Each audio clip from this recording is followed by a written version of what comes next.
welcome to the Rob Burgess Show. I'm, of course, your host, Rob Burgess. On this, our 230th episode, our guest is me. I've recorded 15 solo episodes of the podcast before this one. For a complete list, check the show notes. I am a 31-time award-winning journalist whose work has appeared in print, radio, online, and television. I am currently technology reporter for Wealth Management Magazine. Most recently, I was editor of the Wabash Plain Dealer, news editor of NUVO, managing editor of the Indiana Lawyer, and city editor, opinion page editor, and editorial board member of the Kokomo Tribune. I was also a reporter at WFHB, the Times-Mail, the Reporter-Times, Ukiah Daily Journal, and Ukiah Valley Television. Oh yeah, and I'm also the proprietor of the podcast, The Rob Burgess Show. And now, on to the show. All right, hello. It's Rob Burgess, back on the Rob Burgess Show. Slow little episode, once again. How are y'all doing? It's been a little bit since I did a solo episode. I mean, it hasn't been that long, but it feels like it. Hope you're all doing well. Just wanted to hop back on here because I had some pretty big news to announce in my personal and professional life. So just wanted to hop on here while I have some time to share that with you here. First of all, on the personal front, let's see, Ash's due date for our fourth child was on Friday, on April 21st. And it's Monday, April 24th, and so far we don't have a new baby on the outside just yet, but we're anxiously waiting to see when that's going to happen, so we're all very excited. Could happen anytime, which is partially why I wanted to get this done now, because I may be a little bit busy to do the podcast here for the next few days, as you might imagine, so just wanted to hop on and announce that. We're very excited. We took some time to discuss this on the podcast with Ash in a recent episode. So if you haven't heard that, I do suggest go back and listen to that because we did discuss it in pretty good detail. That was episode 228, in case you were wondering. So anyhow, go back and listen to that if you haven't heard it yet. And I'm hopefully going to be back soon with some more good news about that. So anyway, yeah, that's what's going on with our personal situation. We've been frantically preparing for that over the last days and weeks here. So that's pretty much been what's consumed every waking moment for us. Other than to tell you, now moving to my professional life, other than to tell you that I won some awards on Friday as well. So a couple days ago. These are for the previous job I had as editor of the Wabash Plain Dealer. So on, like I said, on Friday, April 21st at the 502 East Events Center in Carmel, Indiana, the Indiana Professional Chapter of the Society of Professional Journalists, or SPJ, as you might know them, announced the winners of their 2022 Best of Indiana Journalism contest. I won 3 awards, actually. It was kind of funny because they, before the ceremony, send out emails to you letting you know that you won something. They don't tell you what place you got. They do tell you the category, usually. And they had only sent 1, which was fine. I'm happy to get whatever awards I get. I'm not complaining at all. But I thought, oh, wow, okay, well, I won an award. Great. I can't wait. They don't tell you what place you got. So I didn't find out until this weekend here what place I got. So I was like, okay, won something, whatever place it is fine. I'm excited though, whatever it is. And I actually on Saturday when they posted the results initially, I didn't even realize that there was more to it because I just went and searched for that one award that they told me I won. But then I was at my computer, and of course on an iPhone you can't really do Control F to find all the instances of a word in a document. So it took me until I went to my computer to look at the list that I realized that I actually won 3. So great surprise, wonderful surprise. I'm a little curious as to why they didn't send me 3 emails about it, because usually they do if you do have more and more award, but I'm not complaining. I'm excited. So that's great. But anyhow, I won 3 awards. The first one here was 3rd place for best medical or science reporting for publications with circulation below 10,000. For these awards that I'm going to tell you about, I submitted 5 stories I had written during the course of 2022, and kind of those were in each category that was for each of these that I'm going to tell you about here. So some of the stories within these categories are related, some are less related, but they're still under the same umbrella of that category. So anyhow, the 5 stories that I submitted for this best medical or science reporting category that I won for, first one was state officials urge precautions against mosquitoes due to a rare virus. The virus in question was the Eastern equine encephalitis virus, which I had not heard of before I wrote about it, but was actually a fairly consequential story for the region. Waypoint Wabash Recovery Home for Women to hold grand opening. That's a substance use recovery home for women, and that got its that opened its doors here last year, so I was able to publish a story about that. Monkeypox cases spreading slowly but steadily through state. That was another story about another virus that was going around, obviously. Stillwater Hospice needs volunteers to sit with the dying. That was an important story, I thought. People that are kind of in their last days, they need people to hang out with them and just kind of be with them so they're not quite so lonely, and kind of give the caregivers a break as well. And then the last one here was local efforts to combat substance use disorder continue. And that was just a continuation of reporting that we'd done about the opioid epidemic and substance use disorder, and how people locally are kind of combating that here. So that was that one. The next award that I won, same day, Friday, at that awards ceremony, was for second place for Best Business or Consumer Affairs Reporting. And that one was, like I said, again, about kind of... and that one, again, there was 5 stories there that I submitted as one entry. The local planning commissions jointly adopt Imagine 185 plan was the first one. That was to do with population loss, as several of these stories are. It was kind of a plan put together to combat that locally. Beauchamp family donates 1324 drive-in to the Honeywell Foundation. That was a pretty big deal. It's one of the few drive-ins left in the state. The family that owns it donated it to the Honeywell Foundation. Going back to the population decrease motif, the story was the census says Wabash County had more deaths than births in 2020 and 2021. So over 2/3 of counties in the country, including Wabash County, had a natural decrease in population in 2021, and that kind of fit with the population loss stories I had been doing. And then this is kind of going backwards here, but this is when the draft plan to curb local population loss was released, and that was the plan that was later adopted by the planning commissions. And like I said, that was the Imagine 185 initiative that was behind that. So, and then the last one here was 2 major developments announced for ArcLight Business Park. So that was a pretty big development for Wabash and the local business community. So those were the 5 stories from that. And then we had the third one that I won for was second place for Best Environmental Reporting.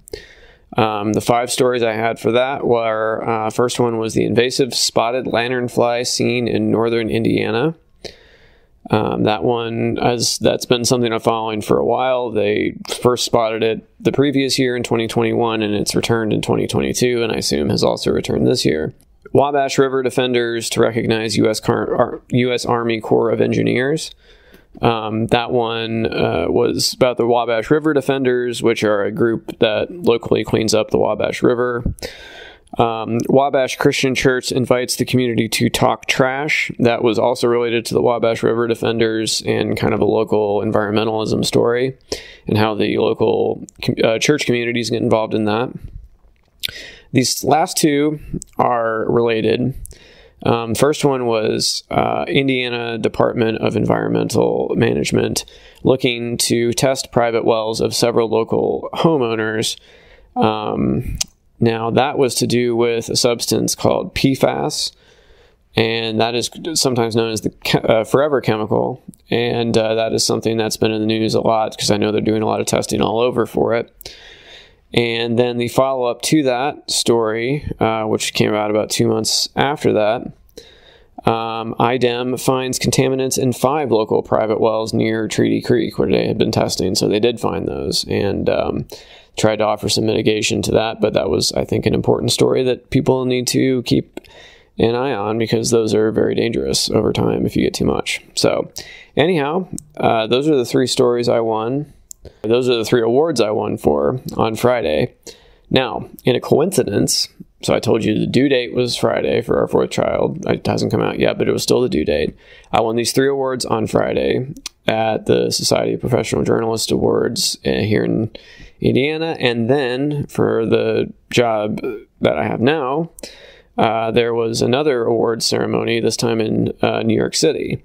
So on March 8th, 2023, the Software and Information Industry Association, or SIIA, announced the finalists for the 69th Jesse H. Neal Awards, which is known as the premier awards program honoring business-to-business journalism.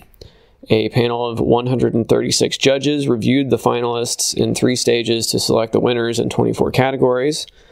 The winners were announced April 21st, like I said, on Friday, during the Neal Awards ceremony at the New York Marriott Marquis in New York City.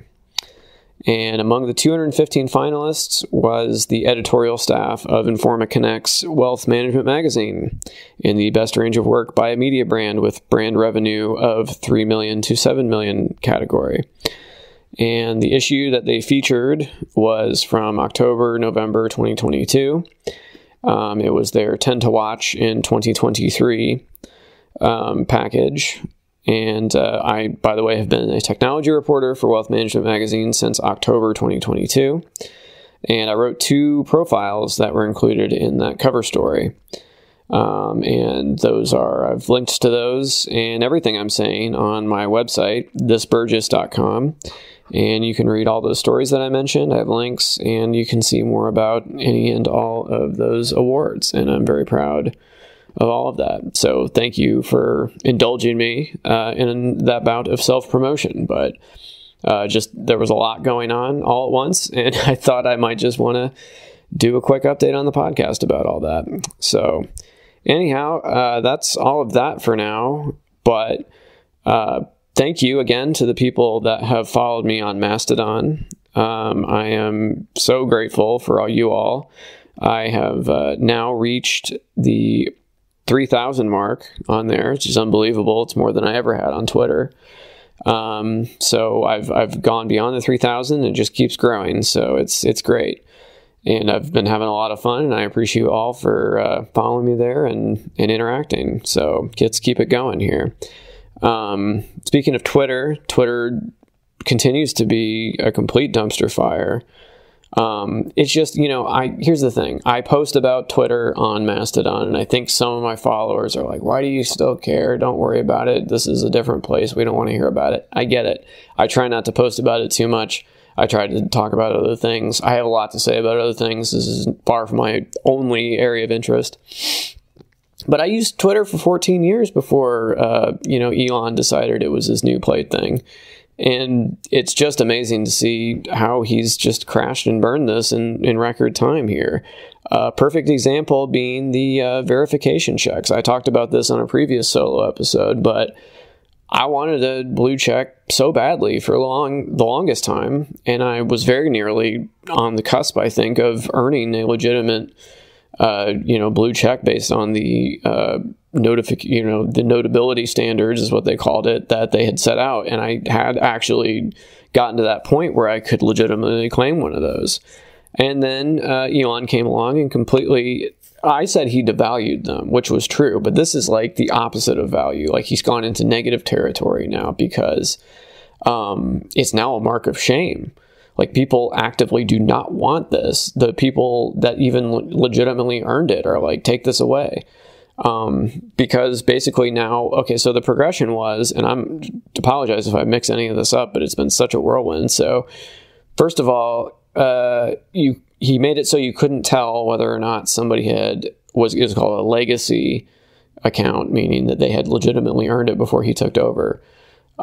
So you couldn't tell, he made it so you couldn't tell whether or not the case was that you had legitimately earned it before he took over, or if you had just paid him the $8 or whatever to be a part of Twitter Blue and then get your fake check mark. So he first had the blue check marks for Twitter for people that legitimately earned it. Then he made it so that you could pay $8 and get it. And then he made it so that you couldn't tell whether or not which case it was.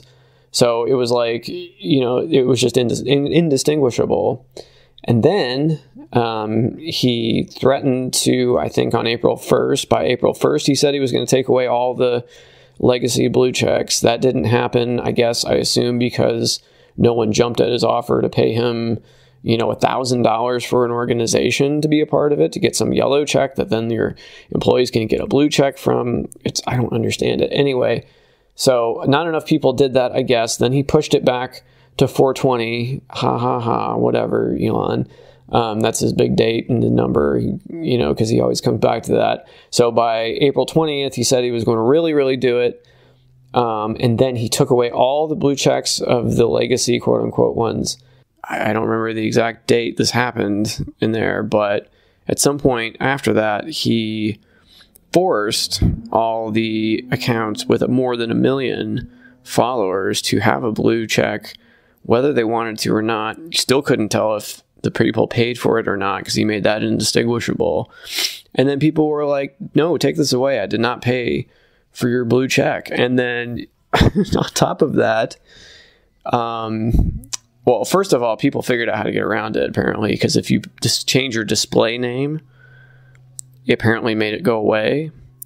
But then, some of them, it was so creepy. He, kept, following around some of them, Drill, D-R-I-L. I don't know if you know that Twitter account. It's kind of a comedy Twitter account. Anyway, Drill kept changing his display name, and he kept re-adding it. It was like he was stalking him and kept adding this blue check back. Every time he changed his name, he'd go back and find it and re-add it and then change his name again. It would be like this back and forth cat and mouse. And then finally, I think they locked his account to where you couldn't change it anymore. I haven't checked today to see whether or not they've re-added it, but it was just wild to see, because it's such a flip, such a reverse. That was so coveted, and now it's this mark of shame. No one wants to be seen with it. It's wild. So anyway, that has happened. Oh, and I forgot to mention, in the midst of all this, remember when I said the thing about the 1 million follower thing? That was true for dead celebrities too. So Prince and Kobe Bryant and all these people who could not have possibly signed up for Twitter Blue and provided their phone number, it now says they did.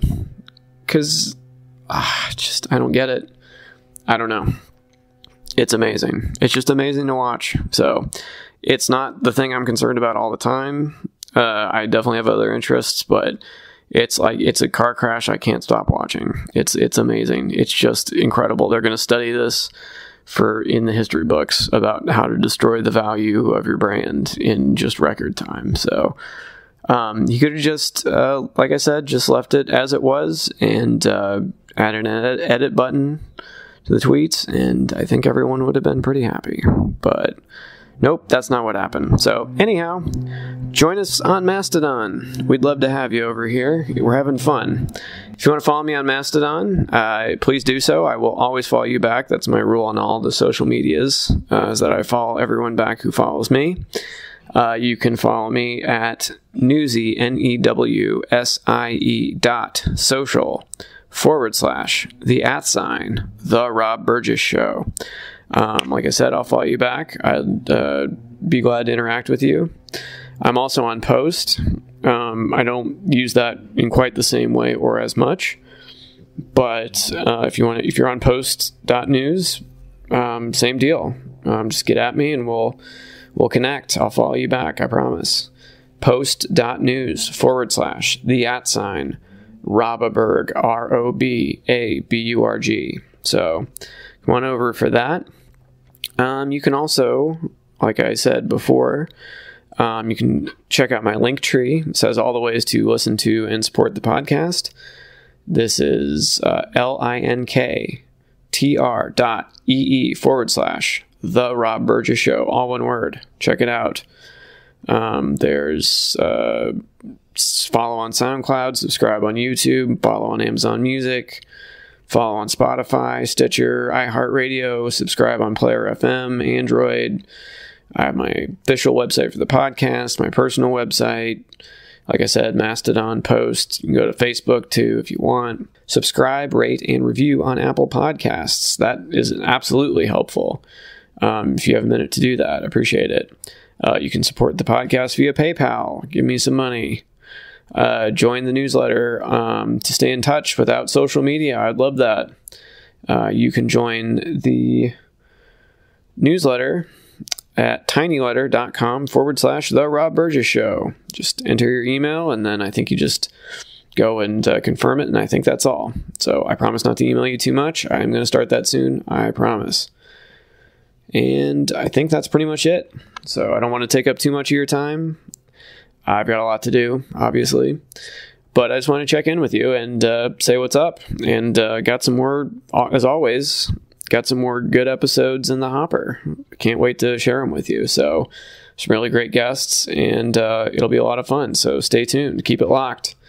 Holler at me. I love hearing from listeners. And if you have any suggestions or anything, you want to say anything, let me know. I'm always open. So anyhow, thanks for taking the time to listen.